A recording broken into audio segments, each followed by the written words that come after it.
Ker mathuru kaendi migosi William Ruto oyango kanyo koni sirikal mapacho kaendi dhi nyime kod keto maino mare e weche go mag somo koyango kanyo koni sirikal ma Kenya biro neno ni jopuonjre duto mapacho kaendi oyudo thuolo maromre e chenro go mag somo. Ruto osiro kanyo kit somo ndo mar CBE kata mano ndo mongere ni competency based education moyango kanyo koni chiwo thuolo ne rowere mar nyiso kit were magin godo e sectors go ma opogore. Education sector had virtually collapsed. We were not certain what would happen with CBC. Many of our public universities were closing down.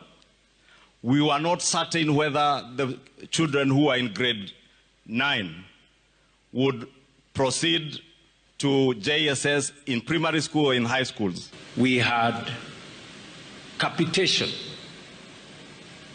We talked about numbers that we did not achieve.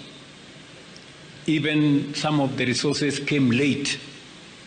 And that is why we have made a deliberate decision that every term, before the term opens, money for teaching arrives in school before the students come to school. In the past, we treated all these students the same, and we disadvantaged some students who are gifted differently. And that is why our education system for a very long time produced too many failures. Because we had a system of one size fits all. But that is not the reality.